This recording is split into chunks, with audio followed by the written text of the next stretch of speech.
I'm like, can I like stick a needle in there and like pull it out myself? Right, yeah. And it's probably like this minute, and it's probably not that big. No, it's probably like a piece of sand stuck in there, but to me, it's like a big old shark tooth. Yeah, exactly. Right.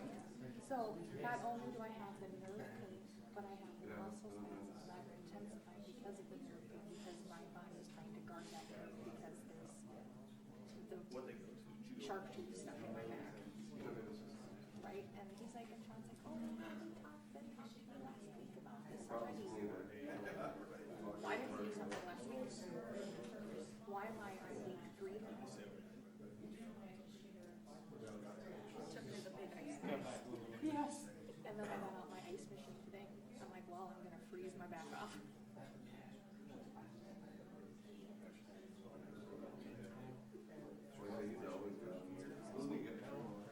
I think I got frostbite from the ice bath because I would tie one on me, and then I would tie another one on me, and I never went without. And then I would pretend to put on under the ice bath, so I'm like,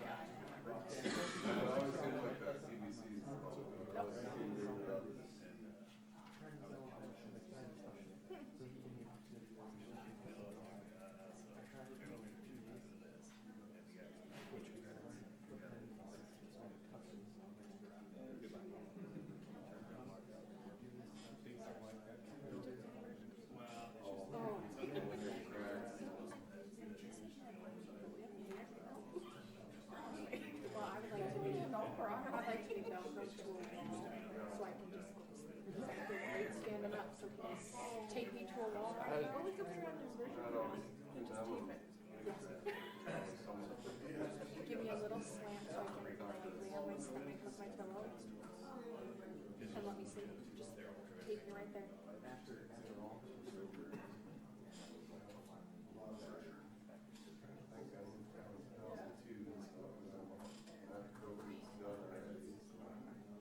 The first part.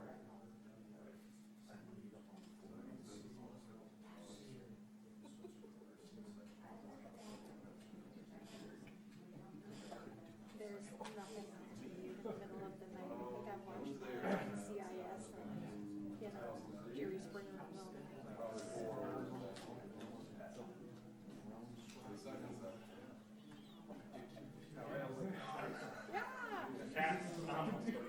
Yeah. Oh, well, I hope there is for me because right now I'm ready to check myself into the nut house. I'm like, I have my constant like, I didn't know I will start doing it with this kind of thing. Because I am to that point where I'm like, God, I wonder who I can call. Right? Anyway, it's 6 o'clock. I think we'll call this meeting to order. First thing on the agenda is public input. Do we have any public input? I do have, just wanted to say that if you notice in the agenda, Randy Sepula is no longer on the list. He did step down as a Parks Board member.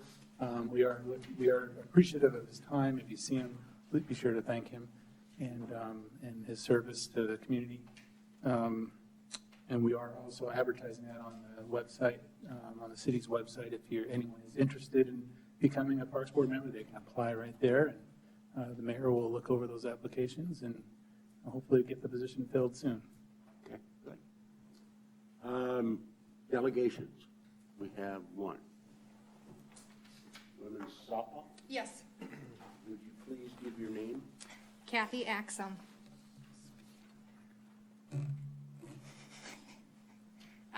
I am the league president for women's softball and co-ed.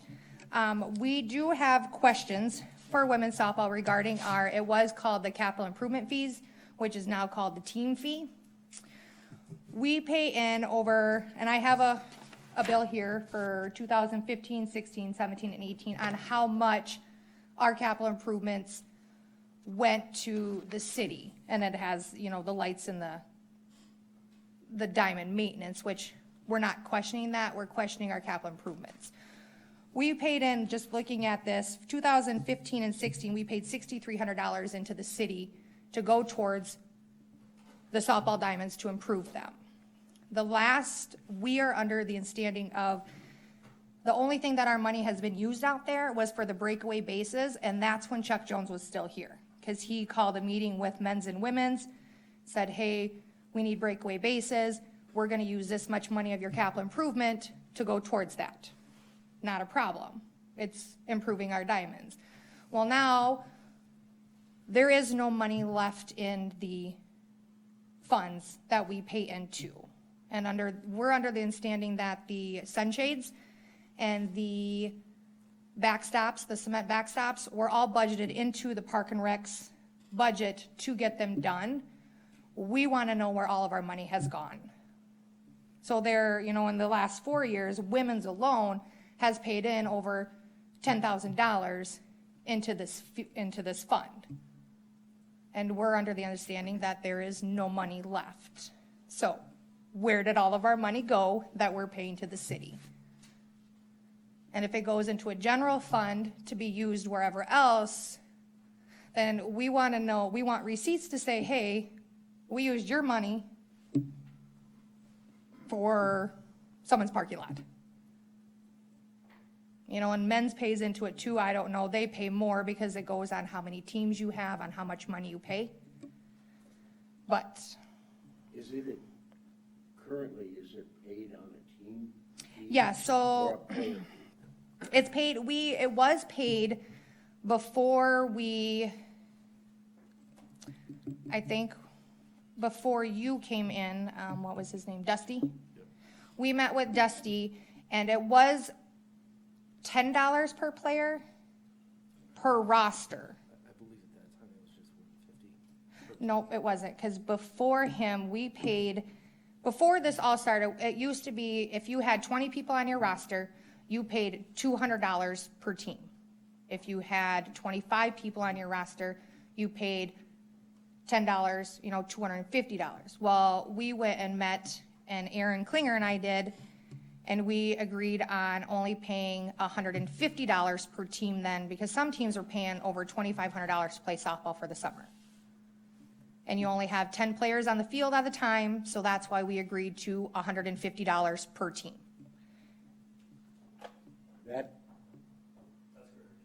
That capital investment originally was set up per player, went to team, whatever, it doesn't matter.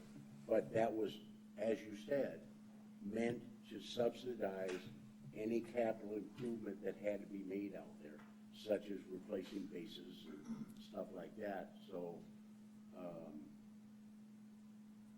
how that operation operated, where if the city maintains the fund or if the associations maintain the fund and then pay back. I can give a little bit of history. For a couple of years, prior to, this is kind of prior to my coming here, prior to me coming, for a couple of years, City Council approved the rates, and including the first year that I was here, which was November of 2016. I know that's when we got rid of the capital improvement fee with council. So, and then that was also approved by the board in December of 2016 as well. So most people in this room weren't here on the board, except for you and Mary Ellen was here. Yes, yeah. So it was around that time, but it was removed, under when we did fees with council. It turns out that council doesn't have to set fees. I dug into the ordinances and state law, and we determined that the board can set fees. And so since then, you guys have been setting fees, but we have not reinstated a capital improvement fee. I'm actually presenting that next month, a capital improvement fee that can go back into the facilities that pay fees. So, but we'll be talking about that with our rates next month. Okay, but to answer her question, the monies that were raised under that, where did they go? Again, that was before I came on board. So whatever decisions were made prior to me getting here, I have no idea. Marty, do you know? I don't know, but I'm assuming that it was used as operating costs. Because that was not what it was meant for. No, as he's just documented in 2016, that was changed to not be part of those funds. So I imagine it went into just the operational account to keep things going. So if we need to go back to circling the horse, which obviously it sounds like she's asking to do, and things like that, it sounds like that's going to be something the board needs to decide. So from what I believe Nathan's getting at, 2016, it was removed, that it was not being used towards updating or upgrading things that have the ball diamonds. There was a lot of, That went away. there was a lot of slush funds during that time. I don't know what they called them, but Yeah, slush funds are not a good word to use. So. These were funds that were charged to each player. The only ones that were eliminated from paying that were the kids. Men and women all paid into it for that particular purpose, that there was always going to be a fund available. If something went wrong, they could replace it. Now, that's the way that it operated it was not a slush fund. I don't know. I don't know anything about it. It was So- before I came. I mean, if you want to go ahead and, get your minutes out sometime, maybe for the next board meeting, to find out what was sort of voted on and how it was. Obviously, Brian voted on something, so let's find out what was voted on and find out where the funds went. Yeah. And if it's, The policy changed, the board changed the policy from this board changed the policy from capital improvement fee to team fee on December 14th, 2016 meeting. That was approved by this board. Well, it was a different, Well, I mean, we did do one thing that. just for us to set the rates for a team to play softball. There's another, that's one thing, but to have another fund that the players are actually subsidizing, that is not part of their team fee to operate softball or baseball or whatever it is, that's a different thing. That's a capital improvement fee. So are you talking about a fee, because we put well more than what was coming in that fund into capital every year at Cadwell? Are you talking about a fee for them to spend, The whole point of it, Nate, Yeah. originally was set up for the fact that the city Park and Rec would always have so many dollars budgeted to do specific projects or purposes at, say, Cadwell.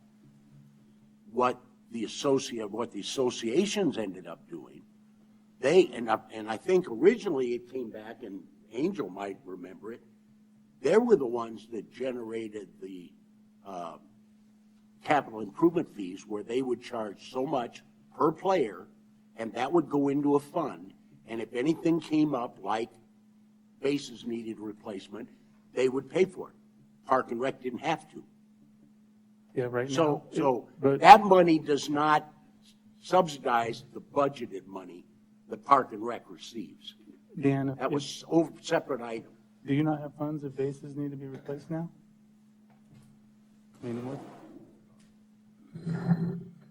As it goes now, I predict what's going to go bad or what is going bad, and I ask for that in my current budget. So I do try to forecast now as it goes, things all the way down to bases or whatever. So I do try to budget for those things. If I get it or not, it all depends on the money that we have. So that's where I'm at right now. When was the last time you made a payment to it? I wrote a check last year this is my total, this would be for my lights that we used for 12 weeks of softball, and we used 66 field days of the chalking and dragging, and my total bill was $6,370. Of that, it's $2,850, which was the team fee. So that team fee would have been the one that would have originally was our capital improvement. And I have teams questioning me because I have to charge so much. I charge our women's teams, well, we'll raise it this next year to play for 12 weeks, $800. And if you think about it, $800 is not a lot, but when you're trying to find a sponsorship, people get tired of having to fork out $800 to this team or $800 to that team. Well, I have to explain to them that well, the city is going to, I can kind of estimate now, the city is going to charge me this much money. So, and I have to pay umpires out of that much money also. So they're wondering why, well, if we're paying this much money into this fee, into our, this fund, why is nothing getting improved out there? I'm not saying that you guys do a bad job, but there are things that could be done. You go to Sherman Park in Sioux Falls, and it's the most beautiful softball complex over there. We can make our softball complexes look like that. People want to play in Mitchell, and I'm also the one that bids tournaments to bring to Mitchell. I bring co-ed tournaments, I bring women's tournaments, and it's hard that if we're not going to have the fields up to capacity where we should be, because I know our money that I'm paying into it is using somewhere else in the city, it's hard for me to bring a tournament to town. I would say that in going through those bills in 2015-16, that was still marked as capital improvement fee. The board did change all of that across the board to where we started charging anybody that reserves any city field in 2017. That entire season up until now was changed to a team fee. So, like she said, there's $6,300 that was paid out over 2015 and 16 that was put into that capital improvement fund that I don't have access to. So that's what And that's just the 2 years that I got. I can go back for all the years that I've taken over Women's League to look, or even go through Diane's stuff, but it's hard to understand when you pay that much money, men's and women's, that there is nothing left in there. Dan, how much money did you generate at Catwell last year? About $25,000. I would say it was somewhere in the 25. And how much did you spend at Cadwell last year? Off the top of my head, honestly, I don't know. $500,000, maybe more. Just our staffing alone, just for Cadwell, for the baseball and softball, we're looking at about $65,000, $70,000 just for staffing. So. Okay. So our capital improvement is being paid towards the staffing. That's what our money is used for then? And maintenance and, repair and maintenance, equipment costs. We have a lot of things, just utilities, just keep them on. Oh, I understand, but why would our capital improvement pay for the workers' wages to work out there when they're Yeah. city employees? It's not a capital improvement. A team This fee board now. removed it in 2016.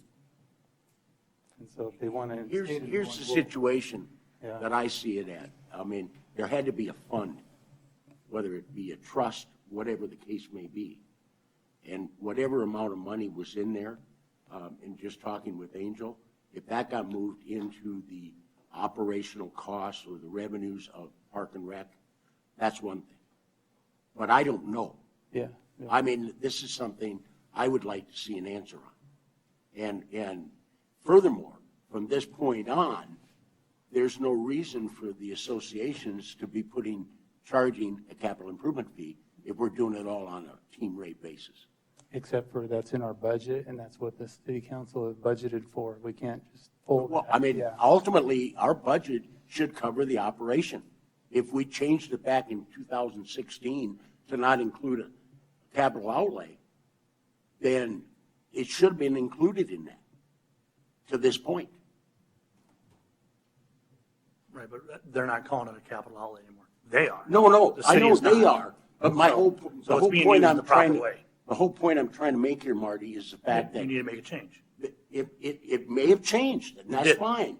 But if they're still charging Yep. their players X amount of dollars for capital outlay, they shouldn't be.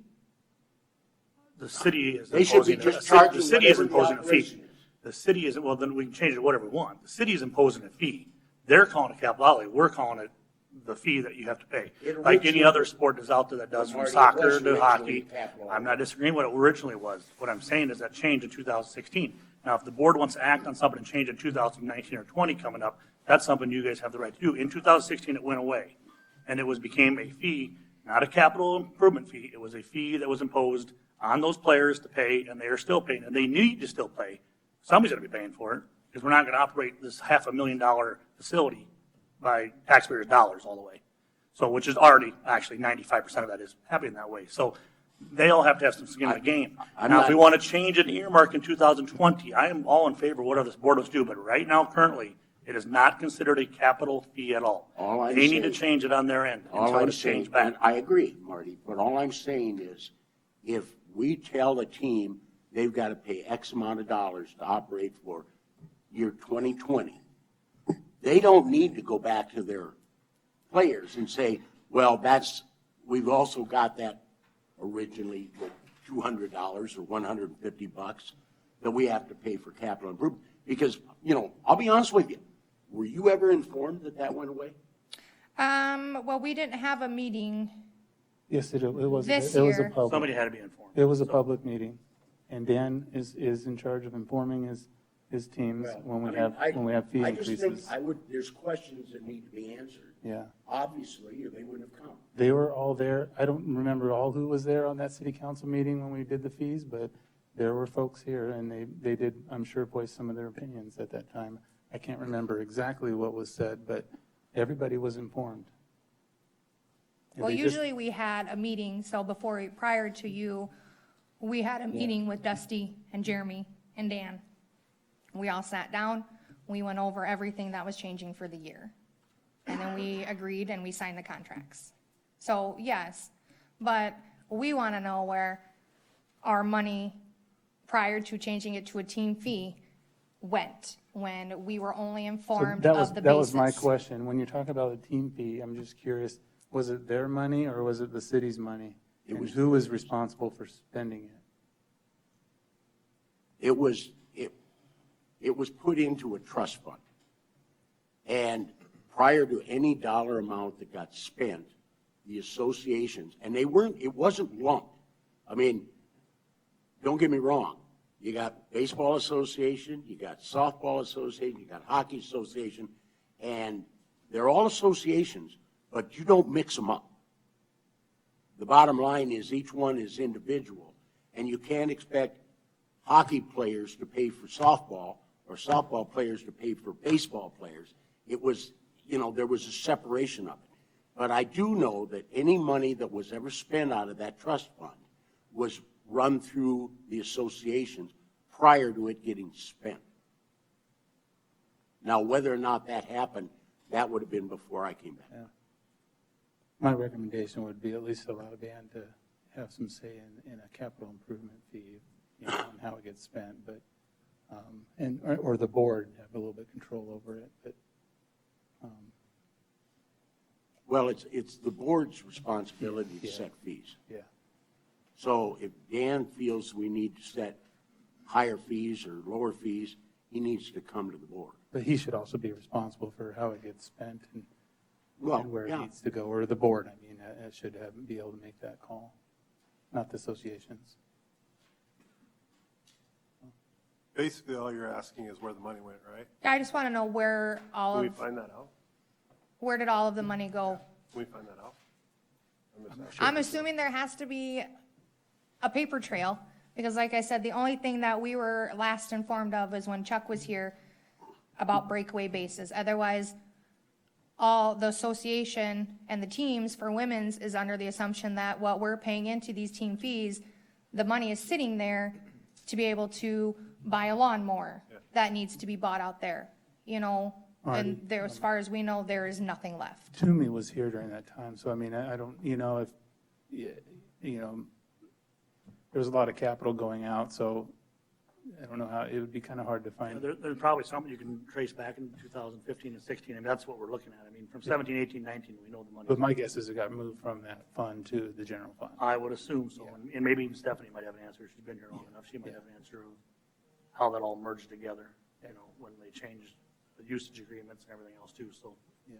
Just gotta dig into it, I guess, and check and see if we can get an answer for it. I would just And like to, then- see And the then, question answered. if you guys decide to want to try to reorganize how this funding mechanism is gonna come together, as in capital, the board can definitely look at it. Obviously, it's set by them. Maybe it is something. So- We need to raise the fees. I'll be honest with you, $10 per person. pretty Well, cheap. and our fees did get Hockey raised pays this year. 200 or 80 a person or whatever it is when I played hockey. But anyway, we might have to adjust that, raise it up so we actually start having it earmarked better, because I think you clearly understand that the $10 or $150 a team is.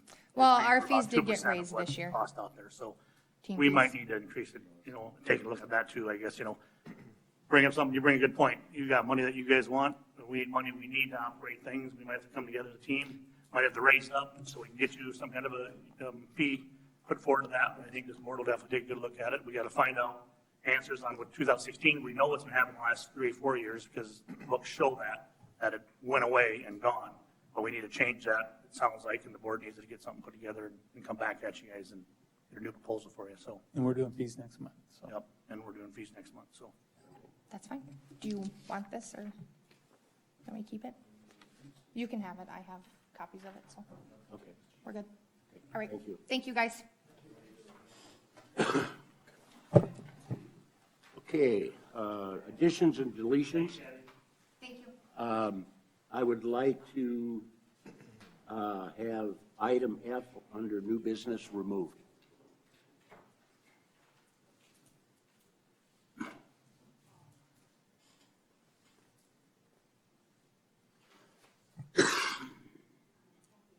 Any other additions or deletions from anybody? Nate? Approval of minutes. Oh, I need a motion to, for the additions and deletions. I need a motion approving the removal of item F from new business. All motion. Do I have a second? All in favor, say aye. Aye. All opposed, same sign? So moved. Approval of minutes.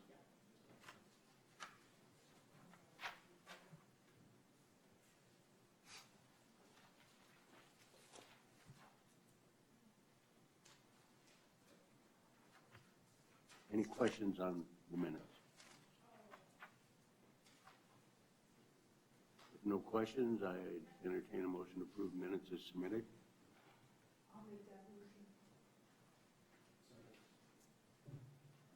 Motion and second. All in favor signify by saying aye. Approved, or opposed, same sign. So moved. Approval of bills. Okay, and I'll actually point out the sports complex stuff when I get to it as well. Just revenues, again, our outdoor activities were down a little bit this year. We, the shelters, that's the parks and boulevards. This is page 3 for revenues. We're down a little bit, 3,000 to 4,000. Our outdoor pool is down a little bit this year, and our campground is actually down about 10% as well, but that was kind of a statewide thing, and I think it has to do with the weather. Let's see.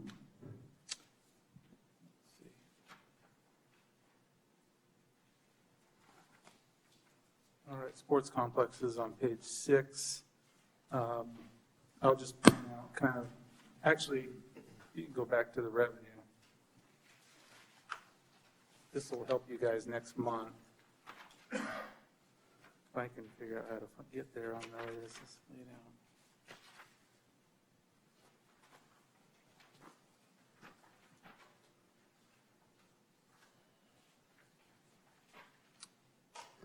Okay, under revenues, Cadwell Sports Complex, we are budgeted to bring in $25,600 this year for all those fees that we discussed. And for the ice arena, about $92,000 total for their fees as well. So when we're talking about fee increases, that's where you'll look at where our revenue is for that and what we bring in each year. We'll probably I'm sure we'll hit the 25 this year, Dan, correct? We don't have any real issues there this year. Same with the ice arena. They owe their fees now, so those numbers will be increasing. But just so you know, that's 25,000 total for the Pepsi soccer complex, the stadium, and all your baseball fields, correct? Right. And then that'll bring us back to the sports complex, which is $821,000 and $821,392 in expenses in our current budget for those facilities. And that would include about $225,000 for the ice arena. For this year, our overtime budget is a little bit high. I've mentioned that multiple times. We've had multiple times where Dan has had to dry off the fields and do some extra work out there. And we've had a lot of tournaments this year as well. And the capital equipment, we were 20,000 over. That's for a side-by-side that we replaced last year in the middle of winter to do snow removal. We needed a contingency for that, and we did get that money, and that was about $25,000. So that's okay that we went over there. And parks, same story. We're over and over time there, but we're finding ways to cut back to cover that. Repair and maintenance was over a little bit from some major repairs we had this year. Steve, you want to just mention what those were? One of them was our bucket truck. We had to have all new cables put in the bucket truck. They expire after so many years. And that was about $10,000 or $11,000 just for the cables alone. And then our tractor for mowing had some injector problems and other problems this year. And then, as you can imagine, the mosquito budget, it says it's over. We did have to buy a new fogger, and that's being reimbursed through a grant program. So we actually broke even on mosquito program, and I think a few people would have probably preferred we spent a little bit more. But hopefully with the snow that they're done. I don't know, Steve, you want to comment on mosquitoes this year? Yeah, they were bad this year. I thought they would be worse early on in the spring and middle of summer, but it seemed like it was later in the fall. But I think we had enough heavy rains, and it kept coming when they were hatching and stuff in the water. The actual heavy rains was probably helping us control them by killing them off in the water itself. But all in all, with the freezing temps now, I think hopefully we're done for this year. And do you want to just mention when you can spray about the weather and? It's got to be as calm as possible at night. It has to be 10-mile-an-hour winds or less for that fog to spread decent. And then temperature-wise, when it gets below 50 degrees, the mosquitoes ain't out either when it's that cold, and it's not worth fogging when it drops below 50. And if the wind is over 10 miles an hour, they're not out flying around, so it's not worth spraying when it's windy. Okay. I'll draw your attention to the capital outlay. The capital buildings was the Sandy Beach restroom in Northridge. I believe that's complete, isn't it? We got all the bills in for that? Except for one sidewalk at Sandy Beach yet. Okay. From the building to the parking lot area. So we'll have about 20,000 left over in that account. The capital improvements, that was for boat docks and playground at day camp. And we're not doing the boat docks right now, so we'll just put that money towards next year and see what we decide to do at Lake Mitchell. So those funds will still be there. All right. And then bills. Real quick on the campground, we do have $16,800 left in that budget for this year, so it'll dwindle a little bit because there's still bills that we're paying. We still have utilities and a few other things But there should be about 10,000 left in that account for this year. And that means our cash account will be growing, so we'll talk about projects that we can do with that money at the campground in the coming weeks or in the coming months here. Bills real quick, there wasn't much. Page 26, the Capitol buildings, the Sandy Beach restrooms for $49,994. That was to pay the contractor to build the restroom, and that's complete. Page 28, $9,175. That's the remainder of the flood repairs that we did at the rec center, and we will be reimbursed for that in our insurance. So that'll come right back into that account. And that was it.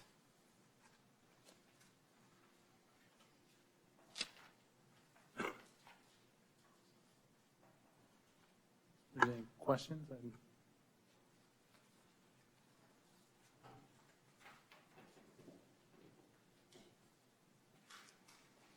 I'll entertain a motion to approve the bills as submitted.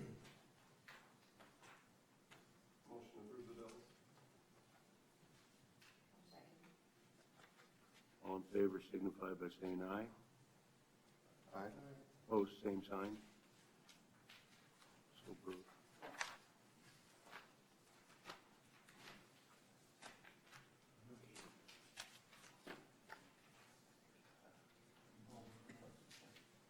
Old business. Okay, just a quick update on the artificial turf.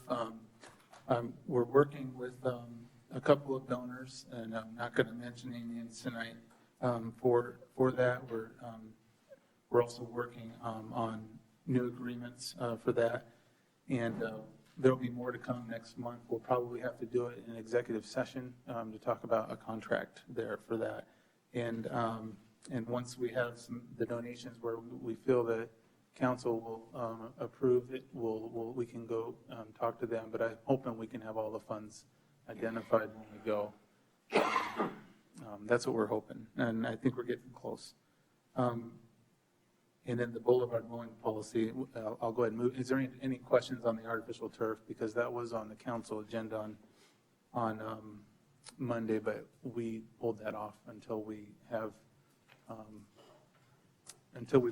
we're done with our negotiations.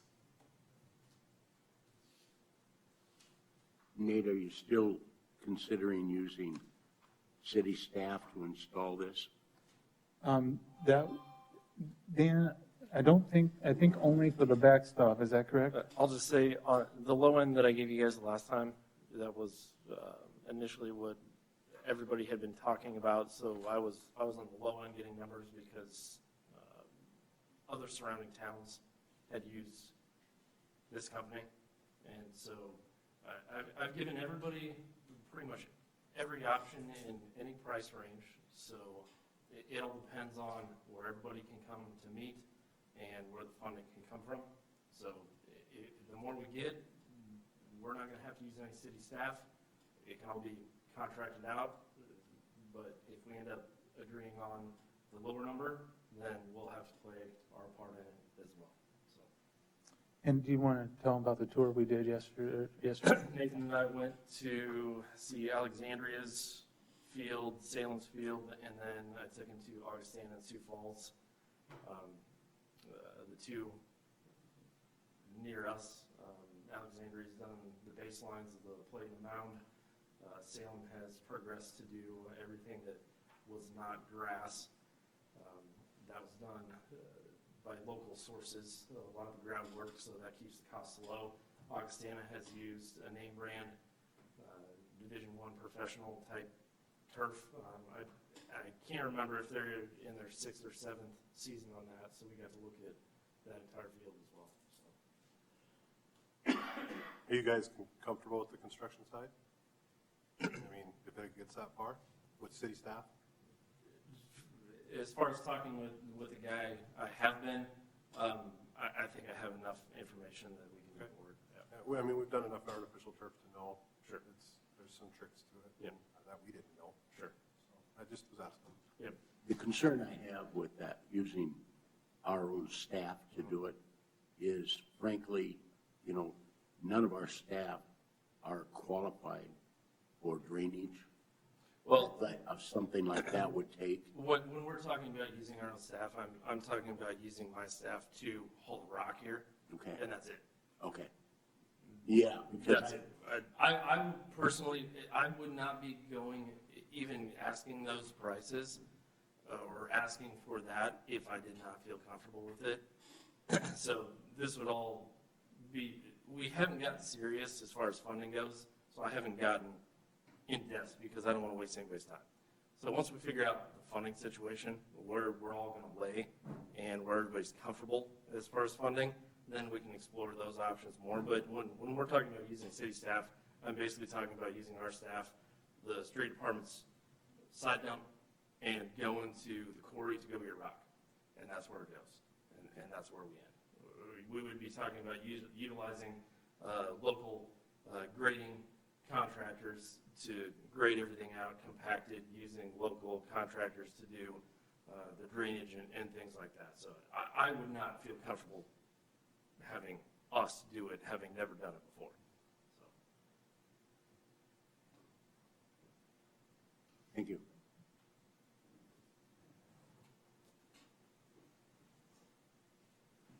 Okay, I think that's it on the artificial turf then? Yep. All right, sounds good.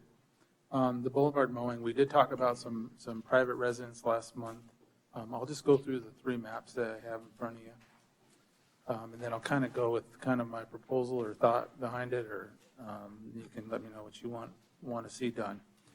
The first map is the red lines are either private residents or private businesses that we mow the boulevard. That would be on the first page. It's within city limits. The second page, the red lines along the black line are actually on the other side of the street, which would be in county-owned properties, but boulevards that we mow. There's a few of them there. All the green that you see there is everybody else that actually mows their own boulevard, which is most people in town. The third one is a separate issue that I felt was different. We have our trails along 23rd and also along Ullman. And if you also want to think about Burr Street as well, we have an agreement with the state there to actually maintain that, and we're actually landscaping it. I think we have some of the same agreements along this bike path. So I don't propose that we do any changes along the bike path up there, but as far as we know in our policy to Steve is that he's not supposed to be mowing those red line boulevards on the first two pages. But that would be up to council or up to the board here, and any thoughts or recommendations on that. We're open for discussion here.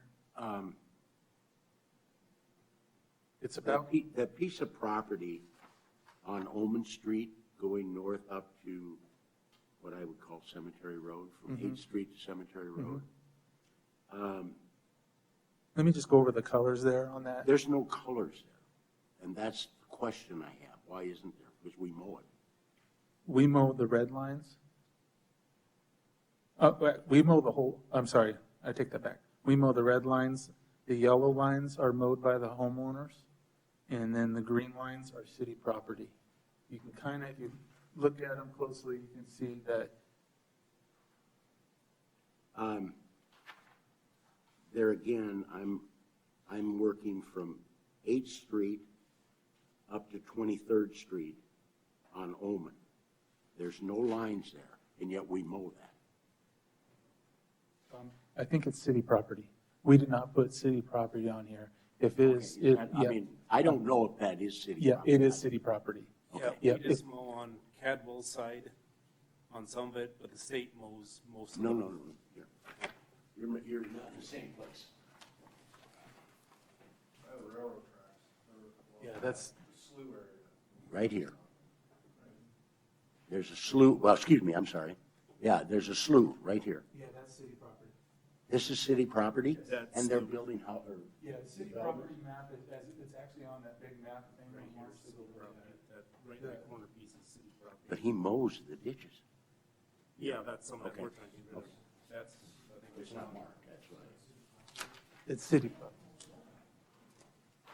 Yeah, we mow a lot of city property as well. and Well- That's not on here. Well, I mean, the only reason I ask Yeah. is I know that there's private property in that area, a lot of it. Yep. And I know there's a canal that got built in there. And that's what, on both sides of that canal get mowed.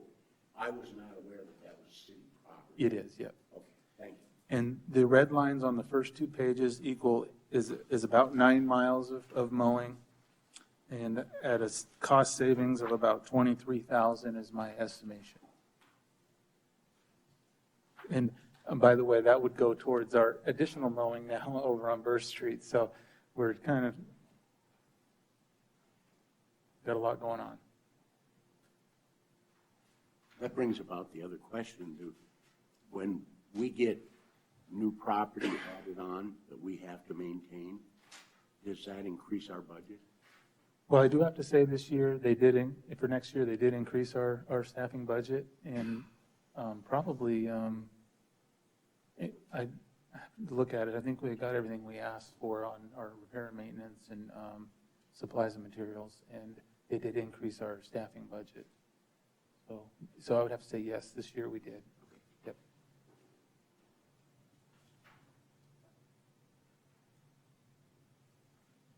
Any other questions on that?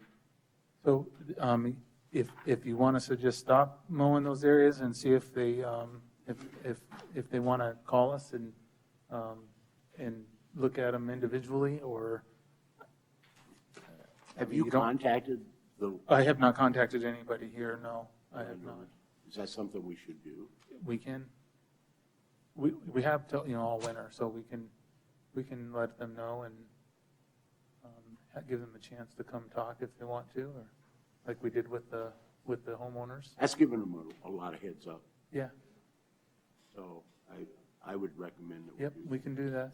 I can spend some time and I'll go, I can click on each of these properties and find out who they are.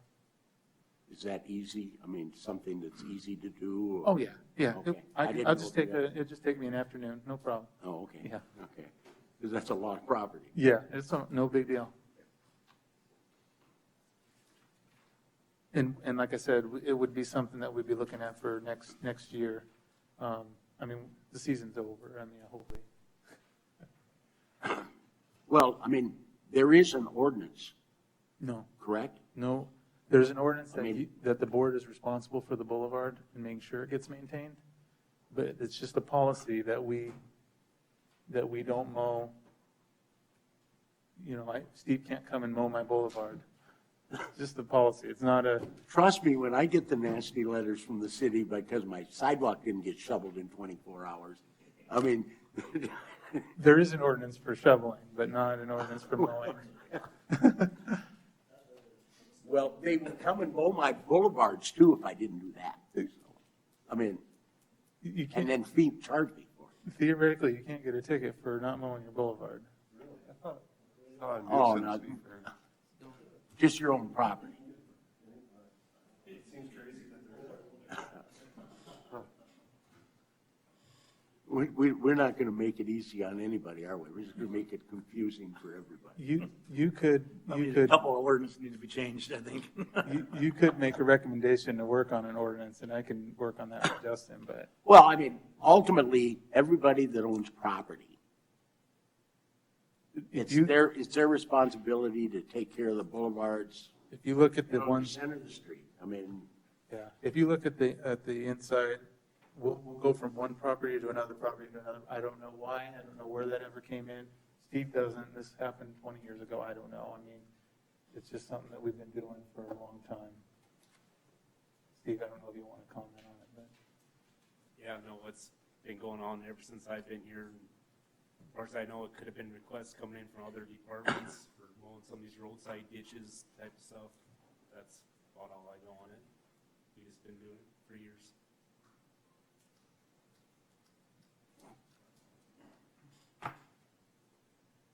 anybody have any other questions or comments? not, we'll move along to new business, recreation report. Thomas, welcome. Well, hello, everybody. The last time I was here, I just had to read through this, but I don't think you guys do that anymore. So I think Marty was tired of us reading stuff basically right off of a sheet of paper. So do you guys have any questions on the report that Kevin's written? Are you going to bring up the position? Yep. Okay. What's the new trainer for? We actually are, and it got approved through the city council. There's going to be a personal trainer position that will open up on January 1st, or we'll hire for it in December. We're getting a $15,000 supplement from Sanford Health to actually offset some of the costs. We'll also keep all training revenues based on that, and that'll go into our revenue now. Currently, we have a contract trainer. That contract trainer collects his revenue, and he keeps that, and then basically as a facility rental. But we want to shift it more towards, we have a full-time personal trainer that's on staff that works not only with our group exercise clients, but also any pay for training, which means a lot of the aesthetic clients, the people that want to lose, their extra weight during January, February, but also all of our athletes. So it's going to be a busy position. It's going to be cost zero when it comes down to it, based on the averages that we've had in revenue over the last couple of years, and then also saving some part-time costs as well. Because we were able to save with a part-time and also collect his revenue and a $15,000 supplement from Sanford. It's actually going to be a free position, and that's what we're hoping for, and that's why it got approved. And I also want to add, that's a 3-year term contract. So if they do not renew the terms, the position would then go away. If, hopefully they would renew the terms. And we're looking at hopefully long-term covering like a 25% cost or something like that. But right now it's $15,000, but we want to make sure as they get paid higher that it goes up a little bit each year. So. What's that?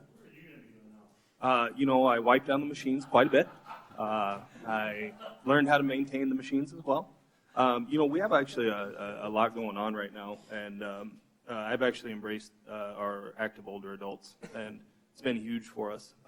We have 185 just Silver Sneakers members. That's not even counting the actual seniors that pay for their own memberships. And I've actually been working with James Valley too, going down and doing some community outreach, teaching arthritic walking programming. And then actually our most successful program realistically is our reconditioning program. When people get done with physical therapy or before they go in for a joint replacement, I'll actually personally work with them just as part of their membership to make sure they're doing the right exercises to get them either strengthened for physical therapy or after transition them back into a wellness program. But, there's also a lot of other stuff going on up there. I mean, it's crazy. But, the personal training thing is, that was a passion of mine years ago. And realistically, now trying to actually work on strategic planning for our marketing, also our programming as well, to move us continually forward and keep us relevant in this town is really what my position is now. When you mentioned the numbers and your passion for training, what are the numbers in the last 2, 3, 4, 5 years? How are they going up as far as memberships? Yeah, consistent actually. So we just got a new actual POS system, and it's a software system. It's web-based. So we can actually track everything now, which is the first time we've been able to. We had a different one that had tracking mechanisms that were associated with it, but we were never pulling reliable reports. So realistically, those are invalid numbers, and we'd never give them to you, But the stuff that we currently have now, just in the last 3 months, we've added 205 additional members and 78 additional memberships. 6 yesterday. 6 people bought memberships yesterday, whether it's family, couples, all that kind of stuff. Right now, we're sitting at 3,213 members at the rec center. We have 1,253 active rec center memberships. And that's an interesting metric in the fitness industry. So members per membership talks about what kind of memberships are being purchased. That's a high number for us right now. It's almost 3 per membership. Usually it floats around that 2.05. And that's in a traditional fitness center because there's a lot of active adults, but not a lot of families. Ours are more geared towards, families coming up and actually utilizing the center. The other interesting part of that is our most expensive package is our family package. So we're actually trending towards selling more family memberships, which is going to help with our cost recovery in the long run. So the grant to redo the pool and the multipurpose room, is that based on the plans we saw earlier in the year when we were doing the capital improvement? You know, a little bit. So that's a really interesting one, too. We have actually, through our partnership with Sanford Health, we've been able to utilize their grant writing team. So this was an idea I came up with because we heard we weren't going to get our pool filled in. So I was told to get creative. And so what I did is I actually put together a childhood obesity prevention program that would have to be run out of the multipurpose room. And for that to actually be run, we would have to have space converted, the old pool filled in. And as I pitched this to Sanford's grant writing team, they picked it up. They wrote the grant for $860,000 and change to fill the pool, to repurpose that area, and then to tier the multipurpose room as it currently sits into 3 different areas. One would be an indoor playground, so an indoor actual play system. Another would be a space that just has age and size appropriate exercise equipment for our kids. The third would be an actual interactive digital kiosk area that will have, you know, how do the muscles work and what do bones do and all that kind of stuff. And that content will be preloaded by Sanford's nurses. So to run that program, the way that the grant was written, they said, in order to get that, we have to fill the space because we can't lose our adult fitness space. So it's the Robert Wood Johnson Foundation. I literally Googled it, and I'm admitting to that. But the cool part about it is Sanford's grant writing team has actually worked with this organization before and says they're really comfortable granting up to about $1 million. They're confident. I'm confident. If we don't get it, we don't, but at least we shot for the stars. We got creative without actually get that pool filled in.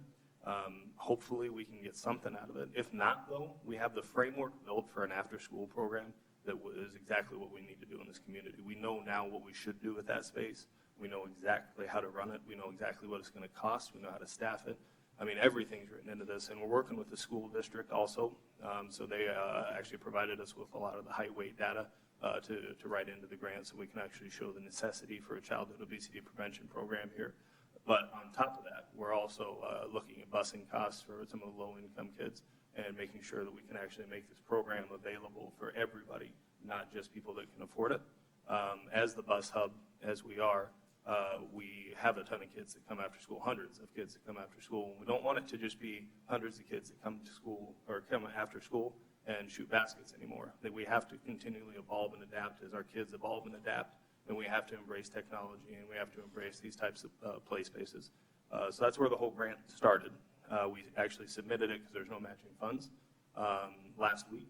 We should hear back in 4 weeks, and if we hear back and they want a full submission, then we'll do all the budget and all that kind of stuff. And in that process, obviously, Nathan will clue you into kind of where everything sits. Yeah, that was a fun one. Very good. I got amazing staff. That's all I have to say is all these guys do a fantastic job. How about real quick on the research that you're doing on the Right. Vortex pool? Yeah. There was research being done there, wasn't there? Yep. And so we actually partnered with the Sports Science Institute at Sanford and Dakota Wesleyan University's Masters in Athletic Training program. So that Vortex pool, the rotational water walking pool, you can't pull any protocols nationwide on it. And the reason you can't is because there's not a lot of them out there. There hasn't been research actually done utilizing those pools. So what we picked is geriatric balance score, and we actually had the Sports Science Institute come over. They used a force plate. A force plate, if you guys want to look that up, is a really, really, really high-tech piece of equipment that measures balance. We actually tested 30 senior citizens. I ran personally the ones that met the exclusion criteria. I ran 10 of them through 2 groups of 5. One was a control group, and one was an intervention group. I personally did that for 6 weeks, and then we retested them. They are running the stats and the data right now over at Dakota Wesleyan. They got the numbers back from Sanford. If we can prove that this obviously enhances geriatric balance scores, the marketing behind it will be easy.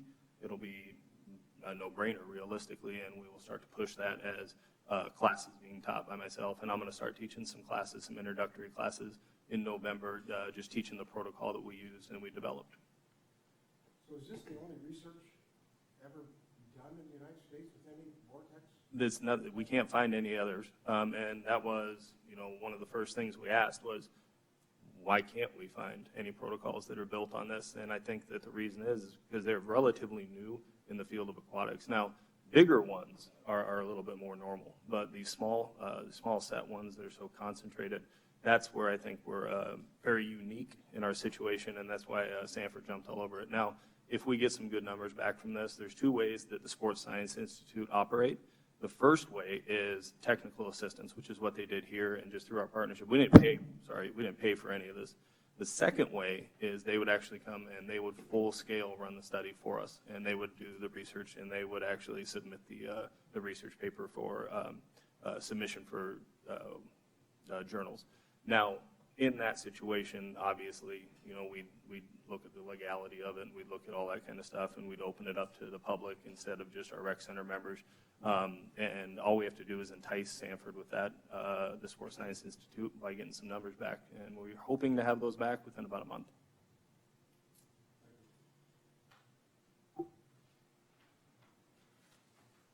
Any other questions or comments on the report? If not, we'll move on to the park forestry. Steve? Well, we started marking and finished marking trees in the boulevards for removal. Some numbers were a little bit lower this year, but I think because, we had a lot of storm damaged trees earlier, and we removed a lot at that time. But we still got about 100 trees marked between the boulevards and parks.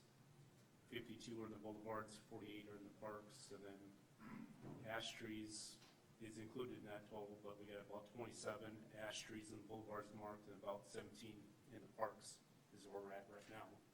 But we still get phone calls every day. I looked at 3 trees today, so that might increase. Other than that, we got our sprayer mounted. We got a little bit of spraying done before this weather changed on us. We're trying to do our fall spraying. That heavy rain we had a lot of standing water in parks. We had to pump out different areas like Hitchcock Park. We had places that had 10, 12 inches of water, right size of this room. But we were able to save the turf and the grass and all the parks. And then just the cleanup from the flooding. We've been winterizing. We got the rough digging done for the volleyball court and playground at the day camp. Day-to-day operations yet. I had 3 guys attend a tree felling workshop in Sioux Falls. And that's about it. Any questions? When will the day camp be done? I'm hoping before the ground freezes yet, Will it be this year? but weather pending. The old building out at Camperway that we were scheduled to burn down, The house, yeah. the house. Yeah, they're still going to burn that down. I don't know, have they scheduled it yet? They have Yeah. not been contacting me. They've been. Yeah, I haven't heard lately. They had a lot of mold issues and stuff going in there, so it's just best to just burn it. And they've been doing some training out there. They were out there a few weeks ago doing different training with, firefighters. I just wondered where it was at. It seems like they were, I think with that flooding event, everything kind of got put on hold right now. Because I know of 2 different entities that wanted that building. They can still put in, if they want to go grab it. Rather than burn it down, It has a lot of mold issues is the problem right now. It's probably not worth it. yeah, I don't know. Yeah. Okay. Thanks, Steve. Sports complex board.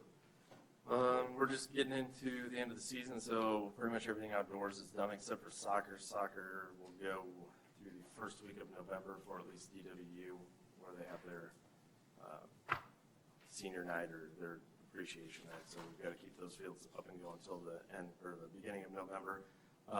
We blew out all of our restrooms and things like that in Cadwell today. We'll do parks tomorrow. We got the sunshades down.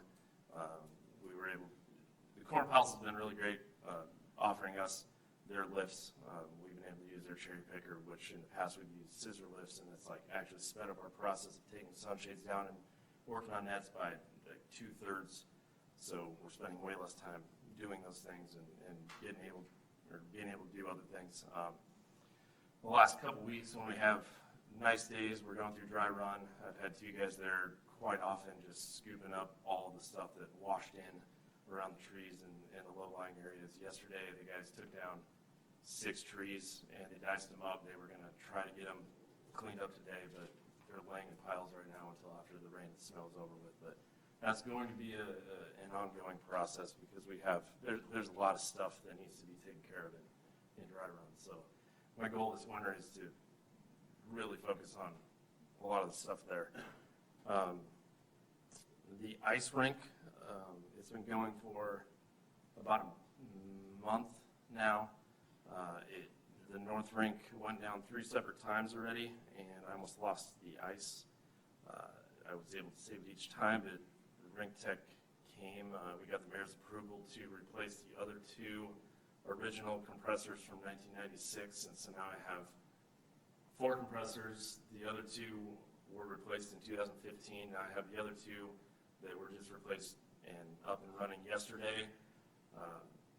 I was contacted by the consulting firm that had something to do with Brookings. They had problems last year, and so they went into the Brookings ice rink and they reached out to me to see if they could come and help us out in any way. So I spent about a day's time with them last week. Free consulting of just an evaluation of the state of our rinks. So they're going to come back kind of like we did in 2016. We had some other companies come in and just say, here's what you could do, here's the status of it right now. So they're going to kind of do the same thing in their own way. Talking with the rink tech guy yesterday, I was just asking him, what do you think our best option moving forward is as far as running both rinks, knowing that even though we replaced all 4 compressors, we still have basically the guts of that refrigeration system is still original. There is a possibility, I'm going to find out prices of every possible option we have, but there is a possibility that they said they could potentially buy back the South Rinks refrigeration equipment since it's fairly new yet from 2012-13. There is some value in that, and that we could reroute the North Rink back to where the South compressors are and run both rinks off of one plant. So there's multiple options here, so we'll see where that goes. Does that change anything for like having one rink on, one rink off? I have no idea how that operates. All I know is that if we go that route, we'd be operating probably with an ammonia system, which it's basically anhydrous ammonia, and about 80% of the rinks in Canada operate off of that. As Freon's going away, ammonia is becoming the thing, but never being around it other than farming, it makes me a little bit nervous, so I'll just say that. So, like I said, I'm going to investigate every option we possibly can in the next couple months. We'll see what these guys have to say about, they were even going to look at the lighting and things like that. As far as what we can do. And I was able to kind of share the reports that we had from those other companies to help them out. So we'll see where that all goes. So it's kind of a big thing. Anybody have any questions? I'd like to add a couple things about concessions. I'll just bring them up to speed. This year, we've had no problem at Cadwell with concessions, having a concessionaire. We've had no problem at Drake. Baseball Association does that one, correct, Dan? Yep. And it's interesting that softball came complaining about money when we've offered them to run our concessions at the softball fields multiple times, and they have refused to do that. So they don't want to do some work for some extra money. So, but I will add that next year, Dan and I are going to be running the concessions there. I'll be helping out as much as I can with Dan, working with him, because we're going to build it from scratch. It was profitable by the Corn Palace. They brought in an extra $14,000 this year off of those 2 concession stands. So we'll be able to bring in some additional revenue, and hopefully those are some revenues that you can identify for money that can stay right there. But if softball wants the money to have control of it, I think they should help out with some volunteering and help Dan run those facilities. That's one idea that we could have, but other than that, we will get the staff and the money for Dan to do this, and we may even bring in a consultant to help out with getting a menu started and getting some redesign work done there, because it's not set up for a full kitchen. It's not food safety standards right now. So that's kind of an update. If you have any questions about concessions, we could do that. Otherwise, I'll just, You're gonna operate concessions. You're gonna have to gut out those concession stands. yeah. And redo them or tear them down and start over again. Yep. Because it's appalling to look at those concessions. They're a 4-foot by 4-foot area to work in. Yep, that's where we're going to hopefully get some help to get that done. And I've been talking with the mayor about what we need to do to fix those. You are correct, Mr. Merrick. I know it's not the concession stands, but I've had a lot of complaints about those bathrooms out there too. When we were out there, basically my son had some tournaments and every mom came up and reminded me, Yeah, what's the complaints? basically about them being old, dirty. Yep. You know. I will say, in the last month, I did go through and scrape all the paint off the inside of those and personally repainted all of those. I always check in with my staff during big tournaments to make sure that they're at least going in there. And they did have some instances, I'm not going to say that this happens every time, but they did tell me there were some instances where kids would be playing in that playground or whatever and literally go in there with handfuls of mud and throw mud against the walls right after they had just cleaned it. But it's not an excuse, but things like that do happen since we do have those alleyways. But I do try to check in with my staff as often as I can and make sure that at least they're going in there and trying. So I can sure see if I can come up with a better way to make sure that they're more accountable. Yep. It's going to happen. There's lots of people. Yep. I mean,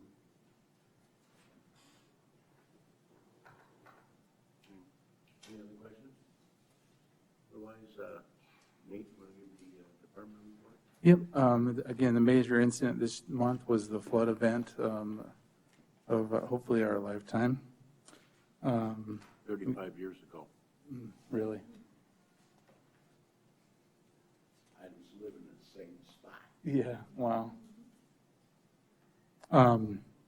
The guys, we did what we could that day and those days and after, and, I'm glad there wasn't any wind involved with that storm. I mean, we would have had a lot of trees over, I think, with all the moisture, but, so I think we fared pretty well in the parks, but, I know it was a rough time for many people in the community.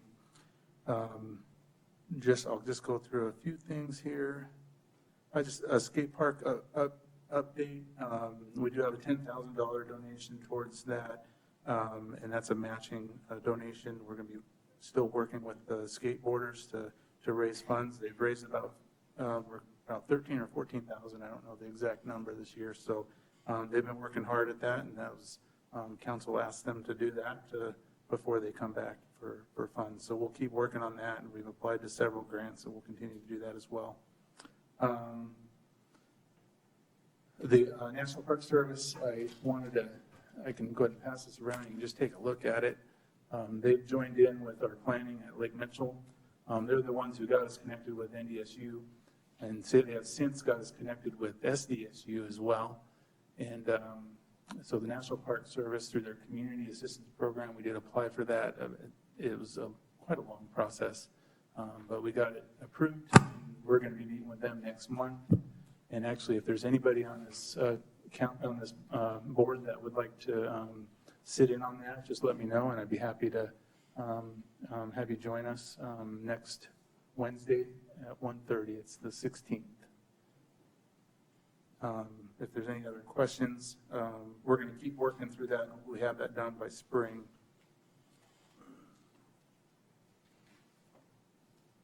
And we've mentioned everything else, so, all right.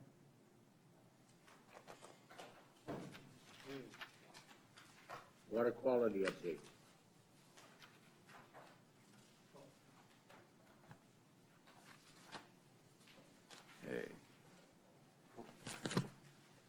Not much changes in the water quality over the last few weeks at all. You can look at the microsystems there. The red line is where we would have a warning. The green line is where we'd have a watch. I just put the old chlorophyll so you could match up dates and see how the chlorophyll matched the microsystems. But we no longer test for chlorophyll, and that was approved by the board back in July, I believe. On the last page, the phosphorus, we've been testing below the dam, and you can't see the gray line. There is a third line to the right of each of those bars. And if you look at the wetland, which would be the blue line, and then you go down to the gray line, almost month over month, except for 8/27, we have a 20% reduction in phosphorus from the wetland to below the dam. So Lake Mitchell cleans the Firestone Creek by 20%. That's what we're kind of making that determination, so probably what you would expect. And the last page is just another graph to see how phosphorus has been doing this year. And that's all.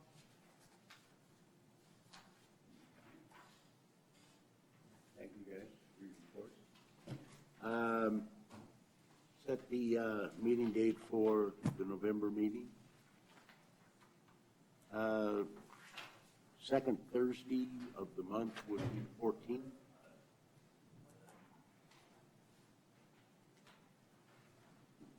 Is 6 o'clock still workable for everybody? Okay, so we'll set the meeting for November the 14th at 6 o'clock here in council chambers.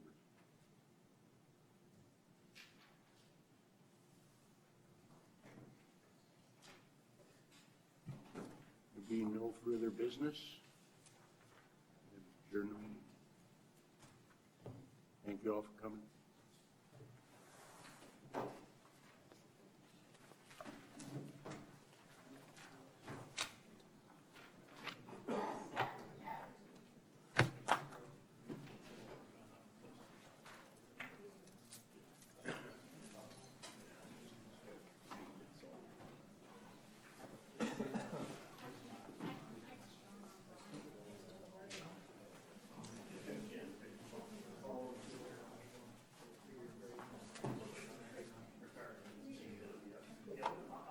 Sounds like a person.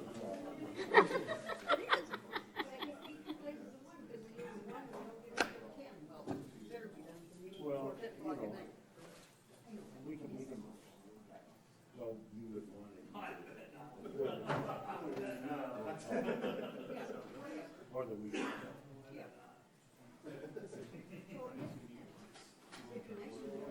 Even if you just did it today. Yeah, we do it on Wednesday instead of Thursday. Yeah. Thank you.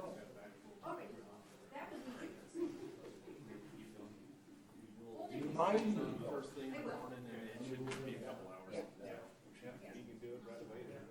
Get it back right away.